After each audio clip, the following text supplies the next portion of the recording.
मराठी समजते सगळ्यांना. Okay good, thank you. Okay.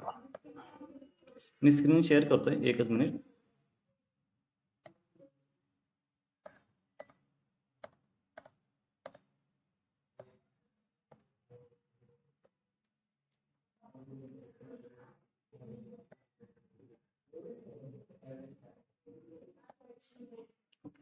Screen visible आहे का?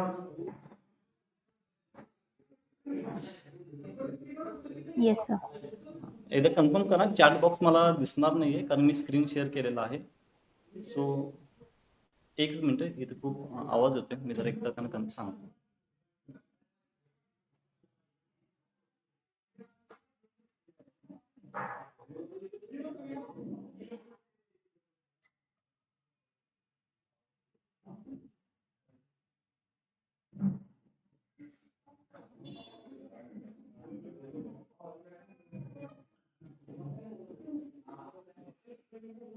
ओके, आधी मी सुरुवातीला माझं इंट्रोडक्शन करून देतो. माझं नाव आहे Prajyot Patil. Last 7 to 8 years झाले मी data science, AI, machine learning, data analysis, power BI, Python ह्याच्यावर वर्किंग करतोय. ॲज अ ट्रेनिंग माझं प्रोफेशन आहे, ॲज अ ट्रेनर फ्रीलान्सिंग करतो. ओके, भरपूर काही गोष्टी आहेत. सध्या मी ते एक्सप्लेन नाही करू शकणार जास्त, पण तुम्ही कन्सिडर करू शकता की 7 to 8 इयर्स माझा एक्सपिरियन्स आहे सध्या तरी. कोर पायथन मध्ये माझा एक्सपिरियन्स आहे. ज्यांना पायथन मध्ये कुठेही डाऊट असेल त्यांनी एनी टाइम कोणताही डाऊट मला विचारू शकता. पायथन सुरुवात करायच्या अगोदर मला थोडं डिस्कशन करायचं आहे डेटा अनालिसिस रिलेटेड. ओके, सर्वांनी डेटा अनालिसिस, डेटा सायन्स साठी इनरोल केलेला आहे. तर डेटा अनालिसिस म्हणजे काय, डेटा सायन्स म्हणजे काय, एक 5 ते 10 मिनिटात मी तुम्हाला एक्सप्लेन करण्याचा प्रयत्न करतो. तुम्हाला भरपूर जणांनी किंवा आतापर्यंत लेक्चर झाले असतात त्यांनी एक्सप्लेन केलेच असतील, तरी सुद्धा मी माझ्या नॉलेज प्रमाणे मी एक्सप्लेन करण्याचा प्रयत्न करतो. ठीक आहे, होप की तुम्हाला चांगल्या पद्धतीने समजेल.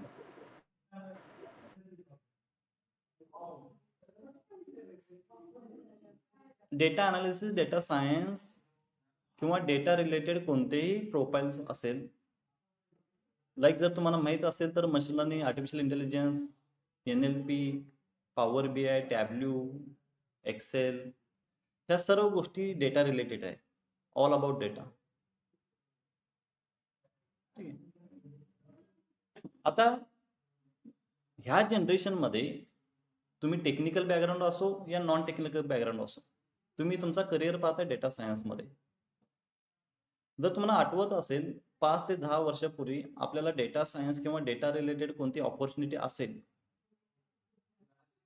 असं कधी आपल्याला जाणवलं सुद्धा नाही की डेटा रिलेटेड कोणती ऑपॉर्च्युनिटी क्रिएट होती.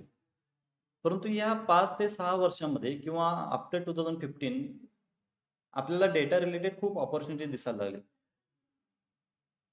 ह्याचं सगळ्यात मोठं रिझन आहे डेटा. जर तुम्ही अवेअर असाल किंवा जर तुम्हाला आठवत असेल तर 2000 किंवा 2000 च्या अगोदर नंतर आपल्याकडे मोबाईलमध्ये 2 MB चा एक मेमरी कार्ड असायचा, ज्याच्यामध्ये भरपूर गाणी, भरपूर फोटोज असायचे. पण आता जर पाहिलं तर ऍटलिस्ट 5 to 10 MB चा एक फोटो असतो तुमच्याकडे.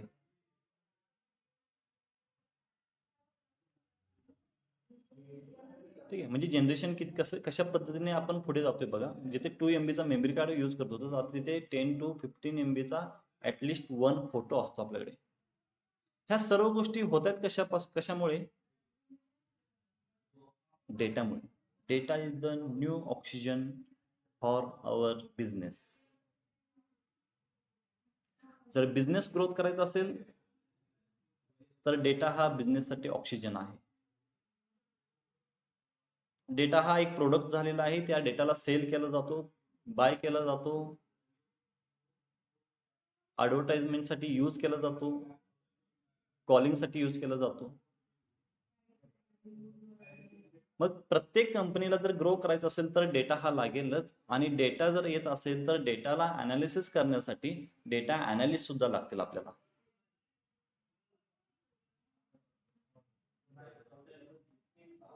आता डेटाला अनालिसिस का करायचं आहे? कारण की डेटा हा ऍक्च्युली डेटा क्रिएट झाला ह्याचा अर्थ काय? डेटा हा पास्ट डेटा आहे, तो हिस्टॉरिकल डेटा आहे, तो ऑलरेडी हॅपन झालेला आहे, म्हणजे तो घडलेला डेटा आहे. जो डेटा आपल्याकडे क्रिएट झालेला आहे तो ऍज इट इज तसाच्या तसा जर आपण ठेवत असेल तर त्याचा काही उपयोग नाही आपल्याला. फॉर एक्झाम्पल मी तुम्हाला एक रिअल एक्झाम्पल सांगतो. आपण घरी बघा,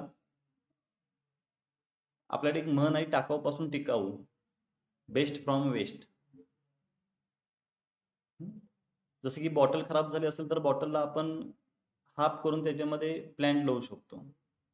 जर आपल्याकडे न्यू शर्ट असेल, न्यू शर्ट खराब झाला की आपण त्यांना घरातल्या कामासाठी यूज करू शकतो.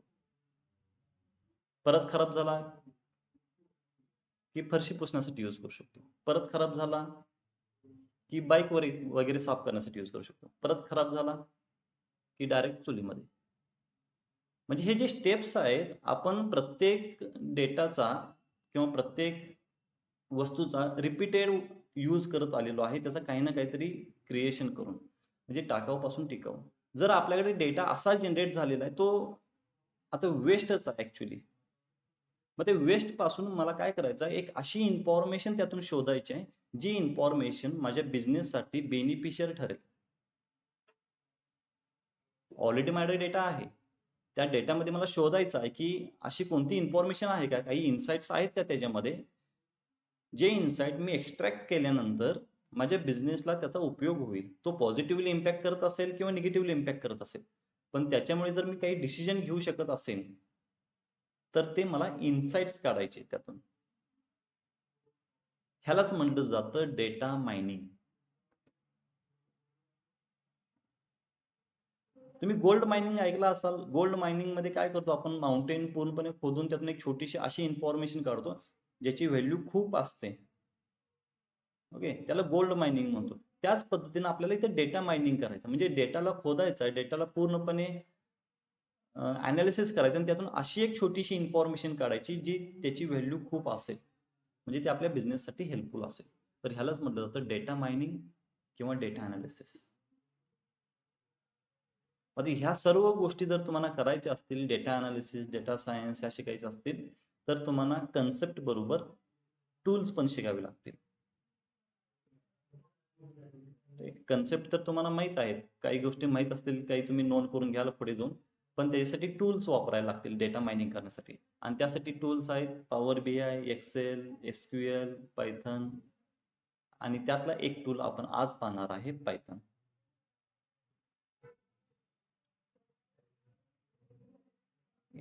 आपण मेनली वर्किंग करणार आहे स्ट्रक्चर डेटावर. डेटाचे एकूण 4 ते 5 प्रकारच पडतात.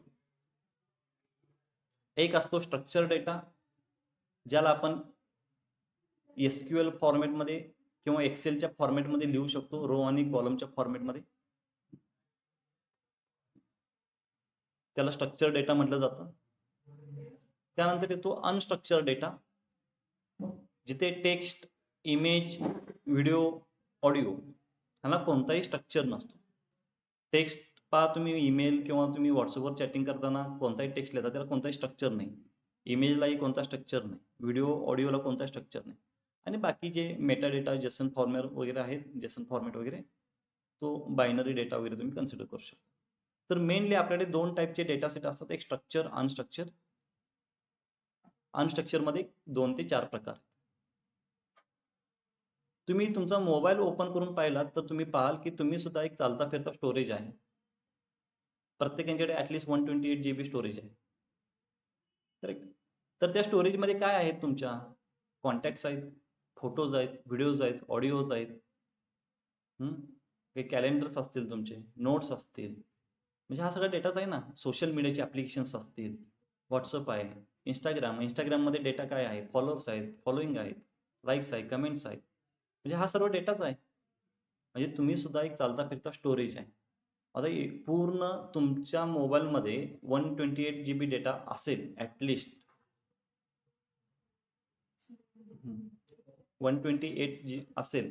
मला कन्सिडर करा 8 बिलियन पीपल आहेत ओके पुरे वर्ल्डमध्ये. जर 4 बिलियन जरी मोबाईल यूज करत असतील तर किती डेटा झाला आपल्याकडे. हे फक्त मी मोबाईल सांगतो. लॅपटॉप आहे, सर्व्हर आहेत, ड्राईव्ह आहेत, सॅटेलाइट आहे. ओके, इथून सर्व ठिकाणी डेटा येतो. म्हणून डेटा रिलेटेड अनालिस्ट किंवा डेटा सायन्सचे जॉब बूमिंग मध्ये आहेत सध्या. फक्त तुम्हाला ती क्रिएटिव्हिटी आली पाहिजे, तुमच्याकडे ते स्किल आलं पाहिजे की तुम्ही तो डेटा एक्सट्रॅक्ट केला पाहिजे. आणि त्यासाठी आपण स्टार्ट करणार आहे आज पायथन लँग्वेज. ठीक आहे, होप ही इन्फॉर्मेशन समजली असेल. ॲज पर माय नॉलेज मी तुम्हाला माझी इन्फॉर्मेशन तुमच्यापर्यंत पोहोचलेली आहे. डेटा अनालिस्ट, डेटा सायन्स किंवा डेटा रिलेटेड जॉब्स काय सध्या बूमिंग मध्ये आहेत. नेक्स्ट आपण पुढे जाऊया लँग्वेजकडे. ठीक आहे, आपण पाहतोय एक लँग्वेज ज्याचं नाव आहे पायथन. आणि स्क्रीनवर जो तुम्हाला दिसतोय तो गुडो व्हॅन रॉसन, त्याला म्हटलं जातं फादर ऑफ पायथन. ज्यांनी पायथनचं इन्व्हेन्शन केलं त्याचं नाव आहे गुडो व्हॅन रॉसन. ठीक आहे, 1989 मध्ये पायथनचं इन्व्हेन्शन स्टार्ट झालं होतं. ओके, तेव्हा व्हर्जन चालू होता 1चा व्हर्जन. आता व्हर्जन आलेले 3.11 समथिंग व्हर्जन आहे. व्हर्जन हे चेंज होत असतात. 2.1, 2.2, 2.3, तसं 3.1, 3.2 अशा पद्धतीने 3.11. व्हर्जन म्हणजे काय, नवीन काहीतरी अपडेट येत असतात. ठीक आहे, पायथन 2 पासून पायथन 3 पर्यंत जो व्हर्जन आहे तो खूप मोठा व्हर्जन झाला. कारण 2 पासून 3 कडे शिफ्ट होणे ह्याचा अर्थ त्याच्यामध्ये खूप मोठे मोठे चेंजेस झालेत. कारण जर छोटे चेंजेस झाले तर खूप नॉमिनल व्हर्जन चेंज होतं. जसं की 3.11.1 असेल तर 3.11.2 होतो. तर 2008 आणि 10च्या इन बिटवीन काय झालं की 2 पॉईंटचा व्हर्जन डिरेक्टली 3 पॉईंटला कन्वर्ट केला. तर याचं रिझन काय होतं की सुरुवातीला प्रिंट लिहिताना आपण ब्रॅकेट लिहित नव्हतो 2 पॉईंट मध्ये. आता ब्रॅकेट लिहावं लागतं. म्हणजे जे मेजर चेंजेस झाले ते 3 पॉईंट मध्ये चेंजेस झाले. आता 2 पॉईंट लर्न करायची गरज नाही, आपण लर्न करणार आहे 3 पॉईंटचा व्हर्जन. जो लेटेस्ट व्हर्जन आहे तो आपण पाहणार आहे. तर गुडो व्हॅन रॉसम यांनी ऍज अ इंजिनियर, नेदरलँडची सिटीजन आहे याची, ऍज अ इंजिनियर म्हणून ह्याने एक वर्क स्टार्ट केला होता की ह्याचा एम होता की मिनिमम कोड मॅक्झिमम आउटपुट. म्हणजे जिथे मला अदर लँग्वेज मध्ये 10 ते 15 लाईन्स लिहायचे तिथे मला फक्त 2 ते 3 लाईन मध्ये आन्सर आलं पाहिजे. हा त्याचा मोटिव्ह होता आणि त्याने अचीव्ह पण केलेला आहे गोष्टी. ठीक आहे, आता पायथन नेम ठेवायचं एक असं काही सायंटिफिक रिझन नाहीये. ठीक आहे, त्यांच्या टीव्हीवर एक सिरीज यायचा मॉन्टी पायथन असं काहीतरी एक सर्कस यायचा. ठीक आहे, तर त्याला तो खूप आवडायचा. म्हणून त्यानं काय केलं, पायथन नाव तिथून पिक केलं आणि त्याने आपल्या लँग्वेजला पायथन नेम दिलेलं. आता आपल्याला वाटतं की पायथन म्हणजे स्नेक आहे, पण त्यावेळी त्याचा तो दृष्टिकोन नव्हता की आपल्याला स्नेक ठेवायचा आहे. तो फक्त एक सिरियल नेम होता म्हणून त्यानं पायथन नेम ठेवलेलं आहे. असं त्याला काही सायंटिफिक रिझन ही नाहीये पायथन नेम का ठेवलेला आहे त्याला. ठीक आहे, आता पायथन प्रोग्रॅमिंग ह्याच्याबद्दल मी थोडी इन्फॉर्मेशन देतो की पायथन प्रोग्रॅमिंगच का शिकायचं आपल्याला. म्हणजे अदर लँग्वेजेस सुद्धा आहेत ना, जसं की आर प्रोग्रॅमिंग आहे, जर ज्युलिया आहे. जर तुम्हाला अजून थोडं एक्सप्लोअर केलं मार्केटमध्ये तर तुम्हाला भरपूर लँग्वेजेस भेटतील. सॅस आहे, ओके, सॉफ्टवेअर आहेत, मिनी टॅब आहे, मॅटलॅब आहे, असे भरपूर सॉफ्टवेअर प्रोग्राम आहेत. तर पायथनच का आपल्याला लर्न करायचं.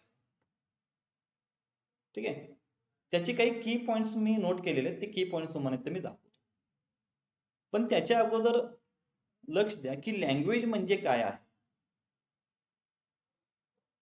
ठीक आहे, लँग्वेज म्हणजे काय ह्याच्यावर आपण थोडं डिस्कशन करूया. जशा पद्धतीने मी तुमच्याशी कन्व्हर्सेशन करतो त्याच्यासाठी एक मी लँग्वेज यूज करत आहे, मराठी लँग्वेज. हिंदी लँग्वेज आहे, इंग्लिश लँग्वेज आहे, कन्नड लँग्वेज आहे. लँग्वेज म्हणजे काय, एक इन्फॉर्मेशन दुसऱ्या पर्सनकडे पोहोचण्यासाठी जो मीडिएटर आहे त्याला आपण म्हणतो लँग्वेज. कम्युनिकेशनसाठी आपण जो यूज करतो त्याला आपण काय म्हणतो मीडिएटरला आपण लँग्वेज म्हणतो. म्हणजे इन्फॉर्मेशन एका पर्सन टू अनदर पर्सन कडे आपण ट्रान्सफॉर्म करतो. नॉलेज असेल, इन्फॉर्मेशन असेल, व्हॉट एव्हर. तर त्या मीडिएटरला आपण म्हणतो लँग्वेज. पण जेव्हा तुम्ही इन्फॉर्मेशन किंवा काही नॉलेज शेअर करत असाल तर ती लँग्वेज दोन्ही साईडनं येणं कंपल्सरी आहे. जो डिलिव्हर करतोय त्याला सुद्धा तो लँग्वेज नोन असणं गरजेचं आहे आणि जो ऍक्सेप्ट करणार आहे त्याला सुद्धा लँग्वेज येणं कंपल्सरी आहे, तरच ते कम्युनिकेशन कंप्लीट होईल. जर मी कन्नडामध्ये बोलत असेल आणि जर तुम्हाला कन्नड लँग्वेज माहीतच नसेल तर आपलं कॉन्व्हर्सेशन होणार नाही. अदरवाईज माझं नॉलेज किंवा इन्फॉर्मेशन तुमच्यापर्यंत पोहोचणार नाही. ठीक आहे. म्हणजे कम्युनिकेशनसाठी जो मीडिएटर वापरला जातो त्याला आपण लँग्वेज म्हणतो. अशा पद्धतीने फक्त पायथन हा सुद्धा एक कम्युनिकेशनसाठी यूज केलेली लँग्वेज आहे. पायथन म्हणजे डेटा अनालिसिस नाही. लक्षात ठेवा. डेटा अनालिसिस, पायथन म्हणजे डेटा अनालिसिस नाही. Data analysis using Python. आपल्याला अनालिसिस करायचं आहे युजिंग पायथन लँग्वेज. आता ही जी पायथन लँग्वेज आहे ह्याला मशीन लँग्वेज म्हटलं जातं. कोणतेही प्रोग्रामिंग लँग्वेजला मशीन लँग्वेज म्हणतात. मशीन लँग्वेज का? कारण की ती लँग्वेज मशीनला माहीत आहे, नोन आहे, फक्त आपल्याला नोन नाहीये. मग जर आपल्यामध्ये कन्व्हर्सेशन करायचं असेल तर ती लँग्वेज कोणाला लर्न करणं कंपल्सरी आहे? आपल्याला, ऑब्व्हियसली. जेव्हा आपण लर्न करू तेव्हा कम्युनिकेशन होईल आपल्याला लॅपटॉप पीसी किंवा लँग्वेज बरोबर आपला. त्यासाठी दोन्ही साईडने लँग्वेज येणं कंपल्सरी आहे. म्हणून आपल्याला ती लँग्वेज आधी लर्न करावी लागेल. त्याचे एबीसीडी पाहावे लागतील. ए म्हणजे काय, बी म्हणजे काय, सी म्हणजे काय, डी म्हणजे काय, त्याचे कन्सेप्ट पाहावे लागतील, त्याचे वर्ड्स पाहावे लागतील, त्याचे मेथड्स पाहावे लागतील. जेव्हा मी हे सर्व गोष्टी स्वतः लर्न करेल तेव्हा मी अनालिसिससाठी आपल्या लॅपटॉपला कमांड देऊ शकतो की मला काय हवं आहे. जोपर्यंत मी पायथन शिकत नाही तोपर्यंत मी त्याला कमांड देऊ शकत नाही. कारण मी जसा कमांड देणार आहे तसा तो आउटपुट देणार आहे. जसं की मला 2+2 हवा आहे तर मला त्या लँग्वेजमध्ये सांगावं लागेल की 2+2 कसा लिहिला जातो, तर तो मला 4 आन्सर देईल, अदरवाईज देणार नाही. म्हणून language Python just is a language. आपण लँग्वेज म्हणूनच त्याला शिकायचे आणि लँग्वेज यूज करता करता, लर्न करता करता आपण डेटा अनालिसिस सुद्धा करायचं. समजलं लँग्वेज म्हणजे कन्सेप्ट समजली? ठीक आहे. आता बघा पायथन प्रोग्रामिंग लँग्वेज का पॉप्युलर आहे? सगळ्यात पहिली गोष्ट इझी आहे, युजफुल आहे, पॉवरफुल आहे. ठीक आहे. इझी असण्याचं रिझन बघा. इझी टू रीड आणि easy to learn. Easy to read म्हणजे जशा पद्धतीने तुम्ही नोटबुक किंवा बुक रीड करून अंडरस्टँड करू शकता तशा पद्धतीने पायथन मध्ये तुम्ही पायथनचा कोड रीड करून सुद्धा अंडरस्टँडिंग करू शकता. म्हणजे एक जसं आपण टेक्स्टबुक मध्ये लिहितो ना तशा पद्धतीचे कोड आहेत त्याच्यामध्ये. आपण टेक्स्टबुक मध्ये 2+2 करायचं कसं लिहितो, 2+2 तशाच पद्धतीने लिहायचं. म्हणजे एकदम सिंपल आहे. जो कोणी नॉन टेक्निकल बॅकग्राऊंड जरी असेल आणि जो तो लर्न वाचत असेल तरी त्याला समजेल की हा लँग्वेज किंवा तो कोड काय आउटपुट देणार आहे. No programming skill required. म्हणजे इथे कोणतेही मॅन्डेटरी कंपल्शन नाही की तुम्हाला कोणतेही प्रायर नॉलेज लँग्वेज रिलेटेड असणं गरजेचं आहे. अशी कोणतीही रिक्वायरमेंट नाही. फॉर एक्झाम्पल C++ जर तुम्ही लर्न करत असाल तर सी येणं गरजेचं आहे. ऍडव्हान्स जावा लर्न करायचं असेल जावास्क्रिप्ट तर जावा येणं गरजेचं आहे. म्हणजे काही लँग्वेज त्यांच्या बेस लँग्वेजवर डिपेंडेंट आहेत. पण पायथन हा इंडिपेंडेंट लँग्वेज आहे ज्याला कोणताही बेस नाहीये. बिगिनर किंवा जो नॉन टेक्निकल बॅकग्राऊंड आहे तो सुद्धा पायथन स्टार्ट करू शकतो. त्याला कोणतेही लँग्वेज जर माहित नसेल त्या कंडिशन मध्ये सुद्धा तो पायथन लर्न करायला स्टार्ट करू शकतो. तो बिगिनर असेल किंवा अदर सेक्टरमध्ये एक्सपर्ट असेल तरी no problem. Reason to learn Python. अजून काही रिझन आहेत बघा. Big open source. एक मिनिट वेट करा.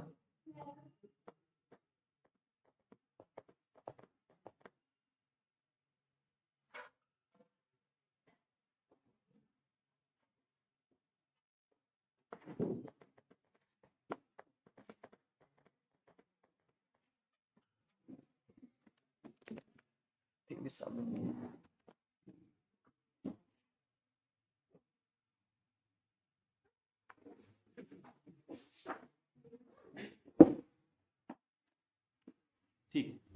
नेक्स्ट पॉइंट बघा, big open source and newest. ठीक आहे. Big open source. ओपन सोर्सचा मिनिंग समजून घ्या. ओपन सोर्स म्हणजे फ्री ऑफ कॉस्ट असा नाही. ठीक आहे. भरपूर जणांना कन्फ्युजन होतं की ओपन सोर्स म्हणजे काय. ओपन सोर्स म्हणजे पायथॉनचा जो कोणताही कोड असेल किंवा कोणतीही लायब्ररीज असेल तर तुम्ही त्याच्या इन डेप्थ जाऊन चेक करू शकता की बॅकएंडला कोणता कोड लिहिलेला आहे.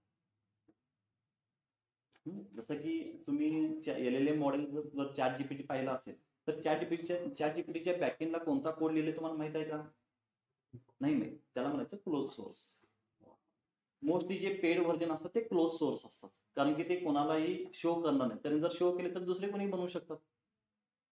पण जर तुम्ही चायनाचं डीपसीक जर ऐकला असेल तर डीपसीक हा ओपन सोर्स आहे. म्हणजे त्यांनी पब्लिकली सांगितलेलं आहे की कोणीही वापरू शकता, कोणीही मॉडिफाय करू शकता आणि स्वतःचा एक डीपसीक बनवू शकता. तर तो ओपन सोर्स आहे. त्याच्यामध्ये इन डेप्थ तुम्ही जाऊन चेक करू शकता की कोणकोणते कोड्स त्याच्यामध्ये लिहिलेले आहेत. तुम्ही चेंज करून पुन्हा स्वतःचं एक मॉडेल बनवू शकता. त्याला म्हटलं जातं ओपन सोर्स. तर पायथॉन हा ओपन सोर्स आहे. ठीक आहे. म्हणजे तो कोणता पेड पण नाहीये. तिथले जे सारे कोड्स आहेत किंवा कोणतेही लायब्ररीज आहेत ते तुम्ही एकदम सेपरेट आउट करून चेक करू शकता की प्रत्येक लाईन मध्ये कोणता कोड लिहिलेला आहे आणि त्याला तुम्ही रिडिझाईन पण करू शकता. तर त्याला म्हटलं जातं open source. Big libraries for many thing. आता लायब्ररीची कन्सेप्ट तुम्हाला सांगतो. ठीक आहे. जर नॉन टेक्निकल बॅकग्राऊंड असेल तर त्यांना ऑब्व्हियसली माहित असेल. तुम्ही टेक्निकल आहे का? ठीक आहे. आता नॉन टेक्निकल मोस्टली त्यांना मी लायब्ररीची कन्सेप्ट सांगतो काय. मला सांगा, जर मला ऍव्हरेज काढायचा असेल तर त्यासाठी एक फॉर्म्युला आहे. Sum of all element divided by number of element. एक व्हेरियन्स काढायचा असेल तर त्यासाठी एक फॉर्म्युला आहे ऑब्व्हियसली. सपोज फॅक्टोरियल काढायचा असेल तर त्यासाठी एक फॉर्म्युला आहे. किंवा कोणताही एक मोठा फॉर्म्युला घ्या, तो जर सॉल्व्ह करायचा असेल तर त्या फॉर्म्युलामध्ये व्हॅल्यू पुट करणे गरजेचं आहे आणि स्टेप बाय स्टेप आपण सॉल्व्ह केल्यानंतर आपल्याला आन्सर भेटते. तर पायथॉनने काय केलेलं, ते फॉर्म्युले बिल्ड करून ठेवलेले आहेत स्वतः. त्यांनी फक्त फंक्शन दिलेलं आहे की तुम्ही ऍव्हरेज लिहा, म्हणजे ऍव्हरेज हा वर्ड लिहा आणि ब्रॅकेटमध्ये व्हॅल्यू पास करा. ऑटोमॅटिकली तो आन्सर देते. म्हणजे तुम्हाला कोणताही फॉर्म्युला लिहायची गरज नाही. त्यांनी फॉर्म्युला लिहून ठेवलेले. असे छोटे छोटे फॉर्म्युले मीन, मेडियन, मोड, स्टँडर्ड डेव्हिएशन, व्हेरियन्स, हे फक्त मी 3-4 सांगतोय. त्याच्या अगोदर मॅट्रिक्स कॅल्क्युलेशन वगैरे असतील.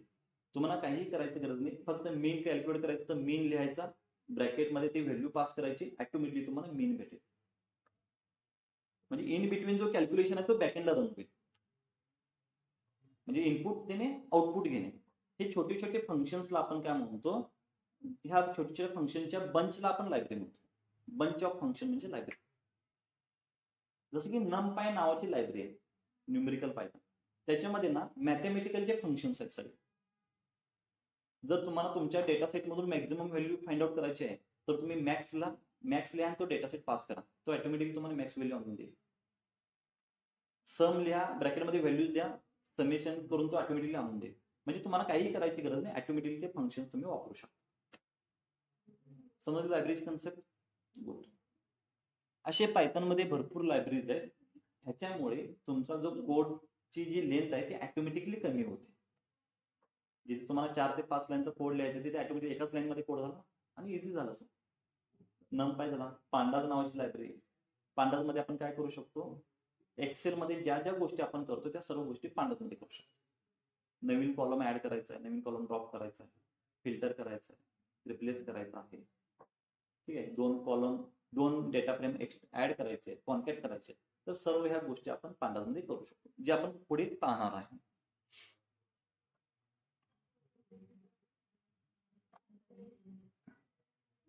जर कोणी टेक्निकल बॅकग्राऊंड असेल तर त्यांना ह्या गोष्टी समजतील. नॉन टेक्निकल बॅकग्राऊंड साठी फक्त तुम्ही वॉच करा.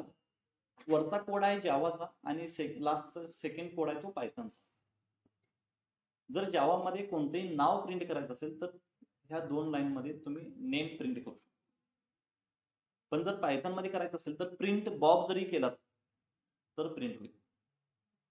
2 लाईनचा एका लाईन मध्ये कोड. अजून एक एक्झाम्पल लावतो.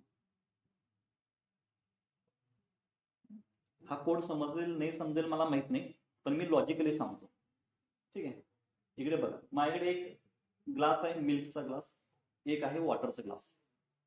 2 ग्लास आहेत माझ्याकडे. मला एक्सचेंज करायचं, वॉटरच्या ग्लासमध्ये मिल्क, मिल्कच्या ग्लासमध्ये वॉटर. काय लॉजिक, कॉमन सेन्स काय सांगतो? एक और ग्लास लेना पड़ेगा, उसमें चेंज करना पड़ेगा. एक तिसरा ग्लास लागेल ज्याच्यामध्ये आपण स्वायपिंग करू शकतो. वॉटर त्या टेम्पररी ग्लासमध्ये, परत मिल्कच्या वॉटर ग्लासमध्ये, आणि टेम्पररी पासून तो ते मिल्कच्या ग्लासमध्ये. तेच केलेलं आहे. एक टेम्पररी ग्लास घेतलेला आहे ज्याच्यामध्ये एक्स ची व्हॅल्यू टेम्पमध्ये स्टोअर केलेली आहे, परत वाय ची व्हॅल्यू एक्स मध्ये केली, आणि परत टेम्पररीची व्हॅल्यू वाय मध्ये स्टोअर केली. त्याला म्हटलं जातं स्वॅपिंग कोड. पण हेच जर तुम्ही कोड पायथन मध्ये लिहित असाल तर सिम्पली एकच कमांड आहे, y comma x comma y equal to y comma x. किती इझी झालं बघा, 3 लाईनचा कोड सिंगल एका लाईन मध्ये. ह्यासाठी पायथन खूप इझी. ह्याला 1 लाईन कमांड म्हटलं जातं. असे पायथन मध्ये खूप 1 लाईन कमांड आहे जिथे तुमचा कोड ऑटोमॅटिकली ऑप्टिमाइज होतो. आणि हे इझी आहे, अंडरस्टँडिंगसाठी इझी आहे. हे थोडं कॉम्प्लिकेटेड आहे, पण हे समजू शकतं की वायची व्हॅल्यू एक्स मध्ये, एक्सची व्हॅल्यू वाय मध्ये. ह्याला जास्त लॉजिक लावायची गरज नाही. आता पायथन अजून काय बेनिफिशियल आहे तर बघा, पायथन मध्ये end with curly bracket, start with curly bracket, end with semi column असे कोणतेही कन्सेप्ट नाही. काही लँग्वेज मध्ये असं नाही प्रत्येक लाईनला तुम्ही सेमी कॉलमनी एंड करावं लागतं, किंवा लूप स्टार्ट करायचं असेल तर कर्ली ब्रॅकेटने स्टार्ट करावं लागतं, लूप कर्ली ब्रॅकेटने क्लोज करावं लागतं. तर पायथन मध्ये असं काही नाही. थोडे इंडेंटेशन आहेत त्याच्यामध्ये, आपण पाहूया पुढे. आता पायथन लँग्वेज काय काय करू शकतो? वेबसाईट डेव्हलप करू शकतो. रास्पबेरी पाय ऑटोमेशन मध्ये सुद्धा ह्याचा उपयोग केला जाऊ शकतो. गेम डेव्हलपिंग करू शकतो. आता ह्यासाठी मी काही लायब्ररी नोट केलेल्या आहेत. वेब डेव्हलपमेंटसाठी जांगो, फ्लास्क, पिरॅमिड. खाली सेकंड लास्ट लाईन रीड करा. जर रास्पबेरी पाय असेल तर ह्यासाठी रास्पबेरी पाय नावाची लायब्ररी आहे. प्रत्येक सेक्टरसाठी वेगवेगळ्या लायब्ररीज आहेत. आता हे वेब डेव्हलपमेंट आहे, ह्याची हे लायब्ररी काय करतात, जर तुम्हाला कुठे बटन हवा असेल, आता वेबसाईट तुम्ही यूज करताय, बटन हवा असेल तर बटनसाठी कोड लिहावा लागतो. तर पायथनने तो कोड लिहून ठेवलेला आहे, फक्त तुम्ही बटन लिहा, ऑटोमॅटिकली बटन लिहा, फक्त कलर चेंज करायचे. म्हणजे हे फंक्शन्स लिहिलेत म्हणून त्याला आपण लायब्ररी म्हणतो. वेब स्क्रॅपिंग, जर तुम्हाला कोणत्या वेबसाईट वरून डेटा एक्सट्रॅक्ट करायचा असेल तर वेब स्क्रॅपिंग म्हटलं जातं. Writing script, browser automation, GUI development, आपला पार्ट येतो एनालिसिस. पायथन थ्रू आपण ह्याच पण गोष्टी करू शकतो. आता पायथन हा डायनॅमिक झाला, म्हणजे प्रत्येक सेक्टरमध्ये पायथन यूज होतो. जर तुम्ही पायथन लर्न केला आणि जर तुम्हाला असं वाटलं की मला डेटा अनालिसिस ऐवजी मला डेव्हलपमेंट मध्ये जायचं, तुम्ही इझिली स्विच करू शकता. आणि लँग्वेज माहिती आहे ना तुम्हाला, त्याची लायब्ररी नोंद करायची. पण अजून एक लँग्वेज आहे आर प्रोग्रॅमिंग, जी फक्त स्टॅटिस्टिकल अनालिसिस किंवा डेटा अनालिसिससाठी वापरली जाते. जर तुम्ही ते लर्न केल्यानंतर तुम्ही दुसरीकडे स्विच करायचं असेल तर करू शकत नाही, कारण ते फक्त लिमिटेशन आहे की तुम्ही डेटा अनालिसिससाठीच वापरू शकता.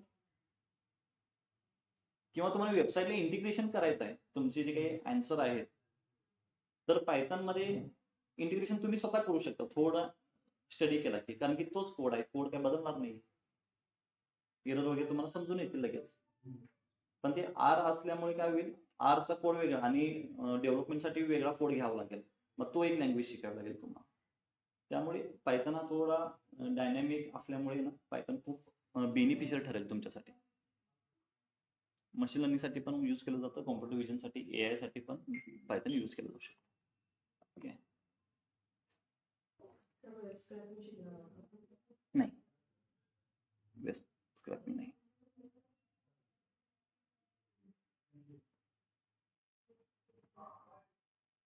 ठीक आहे, इन्फॉर्मेशन समजली सर्वांना. पायथन ही लँग्वेज का इम्पॉर्टंट आहे, का आता सध्या बूमिंग मध्ये, त्याच्या रिलेटेड ती स्लाइड होती. ठीक आहे, लँग्वेज म्हणजे काय हे सुद्धा आपण पाहिलेलं आहे. नेक्स्ट स्टेप कडे जाऊया आपण. जर पायथन यूज करायचं असेल तर पायथनला इन्स्टॉल करणं गरजेचं आहे. विदाउट इन्स्टॉलेशन आपण यूज करू शकत नाही.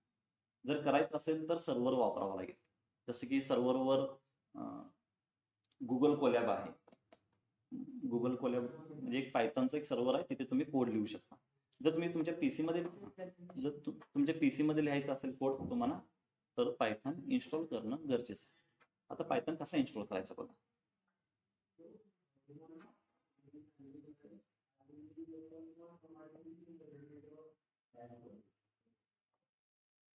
सर्च करा python.org. सर्च केल्यानंतर सुरुवातीलाच वेलकम टू पायथन असं येईल. गुगलवर जाणे, सर्च करणे python.org. जसा तो फर्स्ट ऑप्शन चूज कराल तुम्ही, क्लिक करा, त्यानंतर अशी विंडो येईल आणि त्या विंडोमध्ये ना सेकंड ऑप्शन आहे डाउनलोडचा.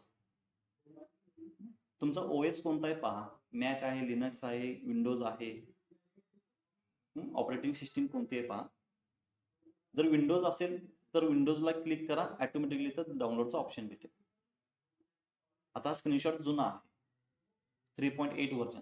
आता सध्या चालू आहे 3.11 13 काहीतरी चालू असेल व्हर्जन. जो काही लेटेस्ट व्हर्जन आहे तो तुम्हाला डाउनलोड करायचा. 64 बिट एक्झिक्युटेबल इन्स्टॉल असं डाउनलोड करा तुम्ही.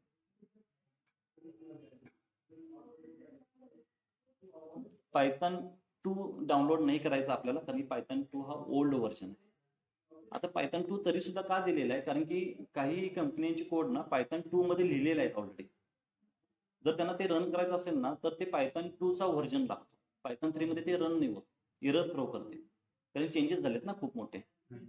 तर तो कोड जर त्यांना रन करायचा असेल तर पायथन 2 त्यांच्या सिस्टीमवर इन्स्टॉल असणं गरजेचं आहे. म्हणून तिथे इन्स्टॉलेशनसाठी अजून सुद्धा पायथन 2 आहे. इन्स्टॉलेशन प्रोसिजर हो तुम्हाला माहित असेल. डबल क्लिक करा, install now, terms condition read करा, ऍग्री करा आणि सेटअप सक्सेस. आता कसं वापरायचं मी दाखवतो तुम्हाला, फक्त अशा पद्धतीने इन्स्टॉल करायचं. त्याच पद्धतीने आपण अजून एक इन्स्टॉलेशन करणार आहे, डिस्ट्रीब्युशन म्हणतो त्याला. त्या डिस्ट्रीब्युशनचं नाव आहे ॲनाकोंडा. हे सगळी स्नेकची नेम आहे, पायथन, ॲनाकोंडा, पायथन आणि ॲनाकोंडा. ह्या दोघांचा सुद्धा डिफरन्स पण सांगेन आणि यूज पण सांगेन तुम्हाला मी. ॲनाकोंडा सुद्धा सेम डाउनलोड करायचा, anaconda.org.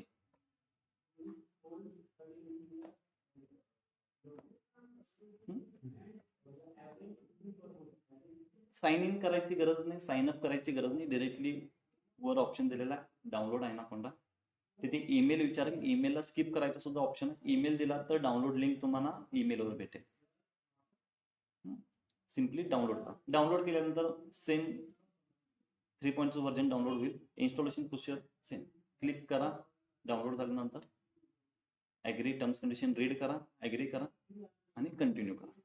ठीक आहे, मी तुम्हाला वेबसाईटवर दाखवतो आता.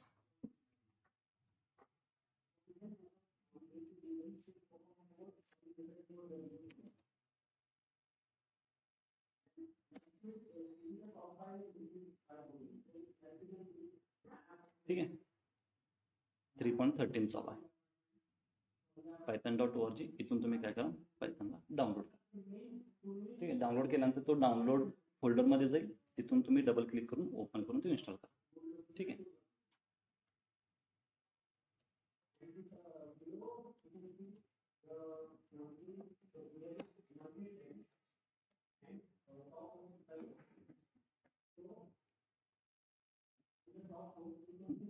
Download Anaconda. ऍक्सेप्ट ऑल करा, नसेल तर रिजेक्ट करा. इथून तुम्ही डाउनलोड करा. साइन अप, साइन इन करण्याची गरज नाही.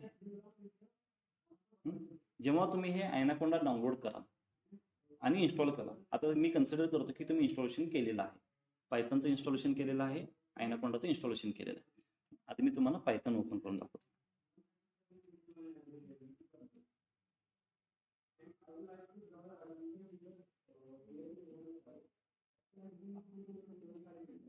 जर तुम्ही पायथन ओपन केला, जो सुरुवातीला आपण python.org वर इन्स्टॉल केला होता ना, तो जर तुम्ही ओपन केला तर तुम्हाला अशी विंडो येईल इथे कोड लिहिण्यासाठी. बघा, मी एक सिंपल कोड लिहितो, 2 + 2. वेट,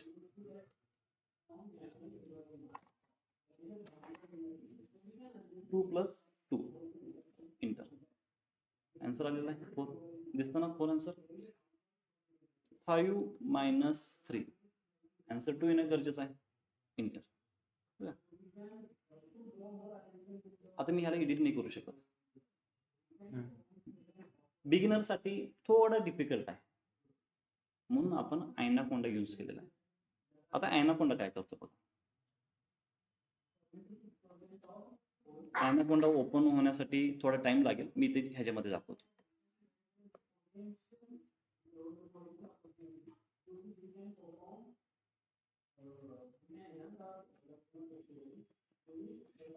ॲनाकोंडा ओपन केल्यानंतर तुम्हाला असे डिस्ट्रीब्युशन्स भेटतील हे डिस्ट्रीब्युशन आहे आता ह्या डिस्ट्रीब्युशन मध्ये डिस्ट्रीब्युशन म्हणजे काय बंच ऑफ आयडीजला डिस्ट्रीब्युशन म्हणतो ठीक आहे म्हणजे एका ग्रुपला आपण डिस्ट्रीब्युशन म्हणतो तर ॲनाकोंडा हा एक डिस्ट्रीब्युशन आहे त्याच्यामध्ये काही आयडीज आहेत एक आहे Jupyter lab Jupyter notebook Qt console Spyder आहे अजून भरपूर आयडीज आहेत आता हे आयडी म्हणजे काय हे आयडी म्हणजे प्रत्येक ऑर्गनायझेशनने स्वतःच्या बेनिफिशियरसाठी किंवा पायथन कोड लिहिण्यासाठी फॅसिलिटी प्रोव्हाइड केलेली आहे पायथनचा कोड सेमच आहे पण फॅसिलिटी प्रोव्हाइड केलेली आहे फॉर एक्झाम्पल मला 2 + 2 करायचं तर मी नोटबुकवर करू शकतो कॅल्क्युलेटरवर करू शकतो ही माझी फॅसिलिटी झाली लॅपटॉपवर करू शकतो ही सुद्धा माझी फॅसिलिटी झाली पण 2 + 2 हे चेंज झालं का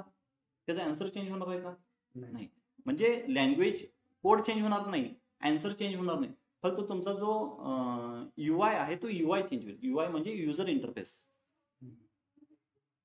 ठीक आहे युजर इंटरफेस म्हणजे तुम्हाला जे दिसतं स्क्रीन त्याला युजर इंटरफेस म्हणतात तो फक्त चेंज होणार आहे कारण तिथे फॅसिलिटी दिलेली आहे मी तुम्हाला फॅसिलिटी दाखवतो कोणती फॅसिलिटी आहे आपण वापरणार आहे ज्युपिटर नोटबुक ॲनाकोंडा इन्स्टॉल केला की ऑटोमॅटिकली ज्युपिटर नोटबुक सुद्धा इन्स्टॉल होतो तर तुम्हाला ज्युपिटर नोटबुक कसा ओपन करायचा इकडे बघा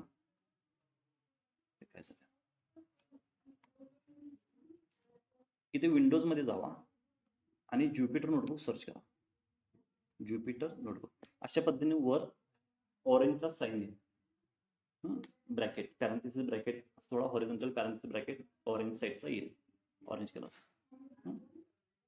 क्लिक करा 1 मिनिट 2 मिनिट वेट करा ओपन होईल तो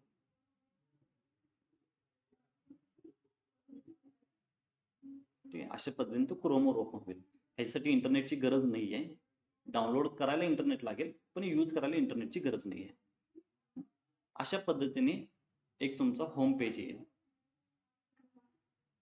ठीक आहे मी काय करेन बघा न्यू नोटबुक नोटबुक म्हणजे आपला नोटबुक म्हटलं तरी काय कन्सिडर करेन आपण रायटिंग करतो ना ती नोटबुक अशी एक नोटबुक ओपन होईल आता इथे मी कोड लिहितो 2 + 2 दिसतं ना सर्वांना थोडं मी झूम करतो आणि रन करतो आन्सर आला का अजून काय करतो तो 5 - 3 रन आलं काय आन्सर पण आता मला 2 + 2 नको होतं तर 2 + 5 हवं होतं मी एडिट करू शकतो ही झाली फॅसिलिटी हेच मी पायथनच्या प्रॉम्प्टवर करू शकत होतो का जो पायथनचा ब्लॅक विंडो होता त्याच्यावर मी करू शकत होतो का नाहीये तो थोडा ऍडव्हान्स जेव्हा तुम्ही एक्सपर्ट व्हाल ना तेव्हा ते यूज करा आता लर्निंग मध्ये तुमच्याकडून चुका होणार आहेत चुका होण्यासाठी इरेज करावं लागेल तुम्हाला काही नवीन टाईप करावं लागेल तर त्या केसमध्ये तुम्ही ज्युपिटर वापरा कोड तोच आहे फक्त तुमचा UI बदललेला आहे समजतं ना सर्वांना कोडमध्ये चेंजेस आहेत का नाही ठीक आहे आता फॅसिलिटी थोडं आता आपण ज्युपिटर नोटबुक वापरणार तर फॅसिलिटी समजून घेऊया ना कोणकोणते फॅसिलिटीज आहेत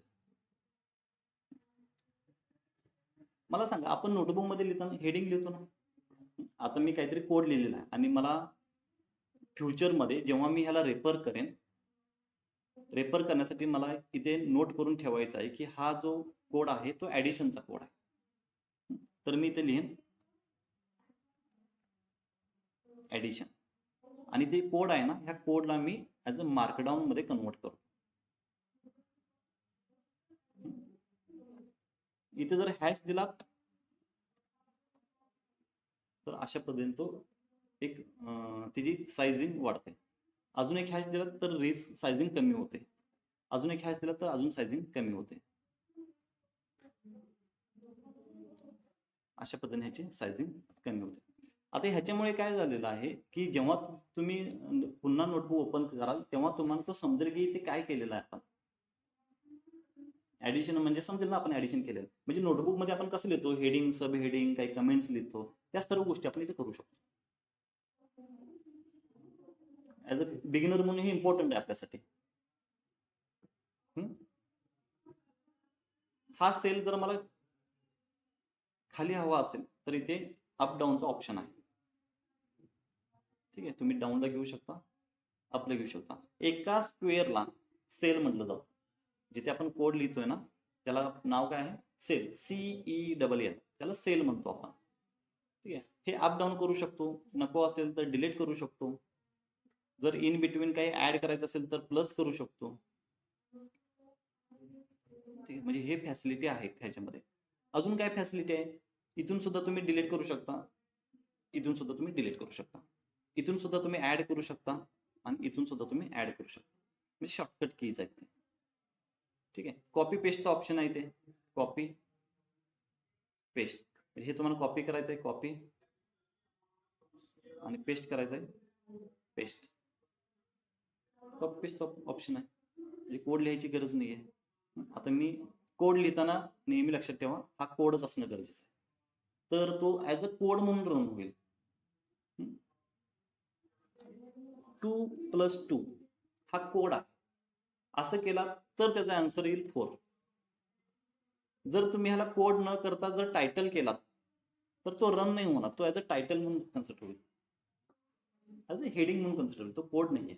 कोडसाठी नेहमी कोडच असणं गरजेचं आहे. ठीक आहे, तर ह्याचे जे फॅसिलिटी आहेत ना, हे जसं जसं तुम्ही यूज कराल तशा गोष्टी तुम्हाला समजत जातील. इथे अनटायटल आहे, इथे तुम्ही रिनेम देऊ शकता. जसं की मी इथे डेमो लिहितो. डेमो म्हणजे काय, ह्या फाईलचं नेम आहे डेमो फाईल, आणि ह्याचं एक्सटेन्शन बघा. हा डेमो फाईल कुठे भेटेल तुम्हाला, तुमच्या होम मध्ये. इथे कुठे तर ना डेमो फाईल असेल,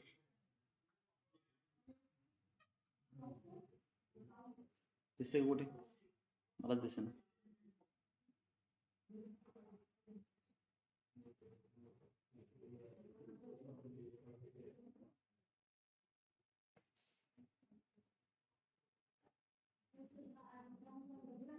इथे डेमो फाईल, ह्याचं एक्सटेन्शन बघा IPYNB. प्रत्येक लँग्वेजला एक एक्सटेन्शन असतं, म्हणजे ती फाईल त्याच लँग्वेजमध्ये ओपन होऊ शकते. जर तुम्ही विदाउट ज्युपिटर नोटबुक नुसता डबल क्लिक करून ओपन करण्याचा प्रयत्न केला की ओपन होणार नाही. फॉर एक्झाम्पल इथे माझ्याकडे काही ज्युपिटर नोटबुक आहे, एक्सटेन्शन काय आहे बघा ह्याचा,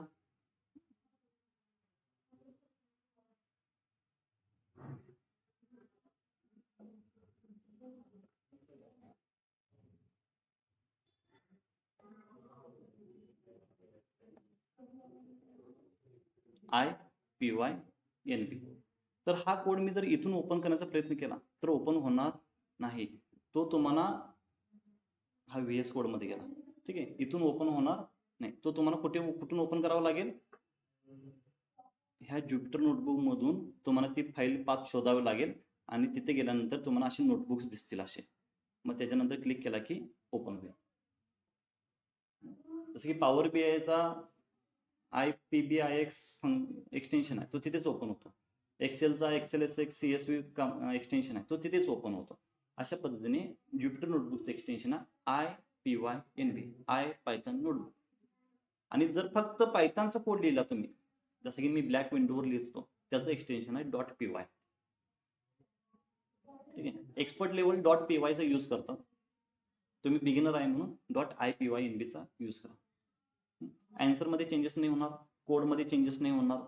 ओके, जास्त कशात चेंजेस नाही होणार. ओके, फक्त तुमचा UI बदलणार आहे, हा तुमचा UI बदलेल.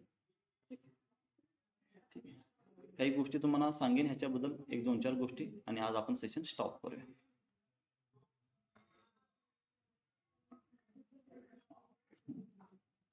2 × 5. आता हे जे मी कॅल्क्युलेशन करतोय ऍडिशन सबट्रॅक्शन मल्टिप्लिकेशन हे आपण पाहणार आहे बरं का.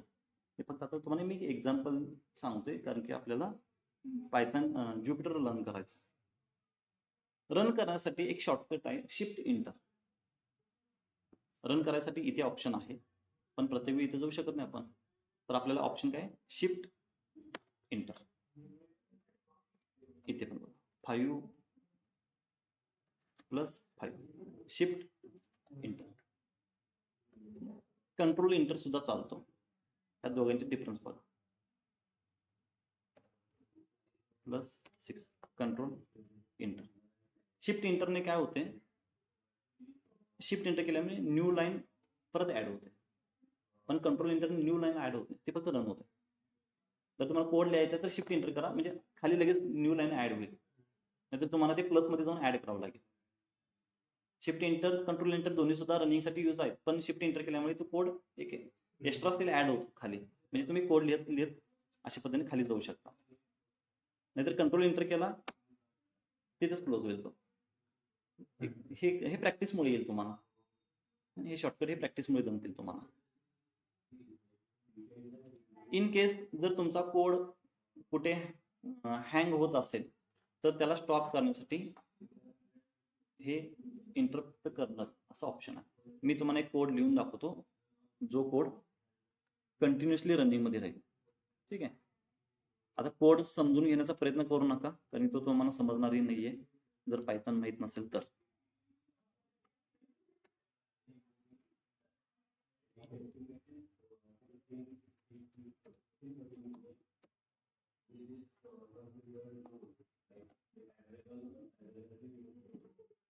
आता कोड थांबणार नाहीये तो कोडच तसा आहे.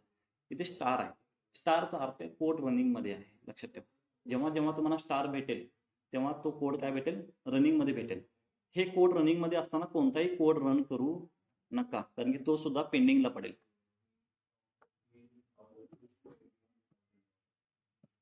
तुम्ही कुठलाही दुसरा कोड रन करण्याचा प्रयत्न केला तर तो पेंडिंग मध्ये पडेल. हे सगळे पेंडिंग पडले तुम्हाला दिसतं का हे जर रन झालेलं आहे कारण की पायथन हा इंटरप्रिटेड लँग्वेज आहे. लाईन बाय लाईन रन होतो. हे सांगायला मी विसरलो होतो तुम्हाला. ऍक्च्युली पायथन हा इंटरप्रिटेड लँग्वेज आहे. दोन प्रकारची लँग्वेज असतात. एक कंपायलर वेट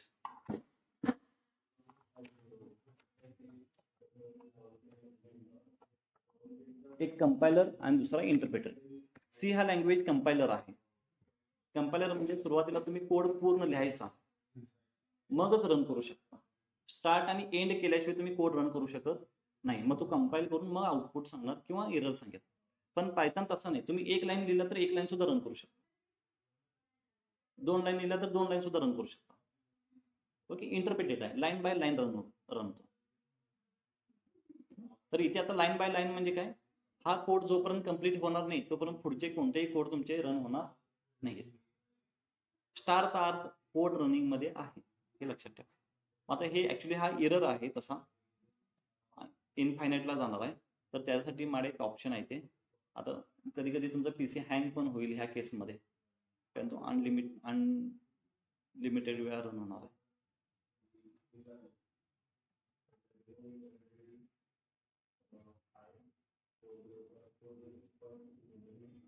इथून सुद्धा तुम्ही करू शकता. कर्नल रिस्टार्ट केलं तरी चालेल.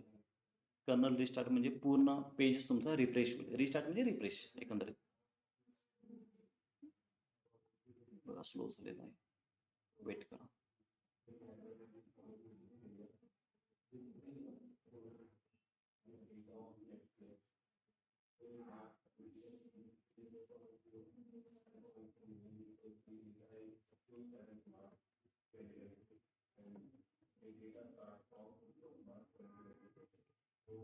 तुम्ही हे ट्राय करू नका.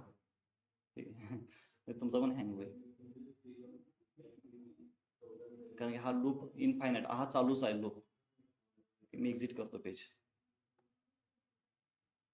ठीक आहे. मी आता मोस्टली ज्युपिटर नोटबुक एक्सप्लोर केलेला आहे. तुम्हाला सांगितलेलं कशा पद्धतीने वापरायचं. तुम्ही सुद्धा काय करा ॲनाकोंडा इन्स्टॉल करा. ज्युपिटर नोटबुक हा ज्युपिटर नोटबुक इथून लॉन्च केला तरी ओपन होतो किंवा डायरेक्ट ज्युपिटर नोटबुक टाईप केला विंडोजमध्ये विंडोजमध्ये समजतं ना ते 4 स्क्वेअर असतात तिथे टाईप केला तरी तो ज्युपिटर नोटबुक ओपन होईल. सुरुवातीला तुम्हाला तो क्रोममध्ये ओपन व्हायचा आहे की फायरबॉक्समध्ये ओपन व्हायचा असे ऑप्शन्स विचारतात, तर त्याला क्रोममध्ये ओपन करा. कारण की एकदा तुम्ही डिफॉल्ट सेट केला की तो नंतर चेंज करायला प्रॉब्लेम येतो. आता माझं सेट आहे त्यामुळे मला विचारलेलं नाही. तुम्ही जेव्हा सुरुवातीला फर्स्ट टाइम सेट करा तेव्हा तो विचारेल की लोकल होस्ट कुठे ओपन करू दे. लोकल होस्ट म्हणजे तिथे लोकल होस्ट येतं, तो कुठे ओपन करू दे, तर तुम्ही त्याला क्रोमचा ऍक्सेस द्या, म्हणजे तो क्रोम मध्ये ओपन होईल. एकदाच द्यावा लागतो, नंतर ऑटोमॅटिकली तो क्रोम मध्ये ओपन होतो. ठीक आहे. तर आजच्या सेशन मध्ये आपण काय पाहिलेलं आहे, सुरुवातीला डेटा अनालिसिस काय इम्पॉर्टंट आहे तो का बूम मध्ये, सेकंड लँग्वेज म्हणजे काय, ठीक आहे, पायथन आपल्याला कसा बेनिफिशियल आहे आणि पायथनची थोडी हिस्ट्री पण पाहिली आपण. त्यानंतर पायथन इन्स्टॉलेशन पाहिलेलं आहे, आयनाकोंडा इन्स्टॉलेशन पाहिलेलं आहे आणि आयनाकोंडामध्ये ज्युपिटर नोटबुकला आपण एक्सप्लोर केलेलं आहे. त्याची काही फॅसिलिटी जी आहे ते आपण थोडं पाहिलेलं आहे. तर उद्या सेशन मध्ये आपण अजून थोडी फॅसिलिटी पाहूया आणि कोडिंगला स्टार्ट करूया. ठीक आहे. तर आजचा सेशन आपण इथे स्टॉप करूया. कोणाला काही डाऊट असेल तर विचारू शकता, नसेल तर आपण क्लोज करूया.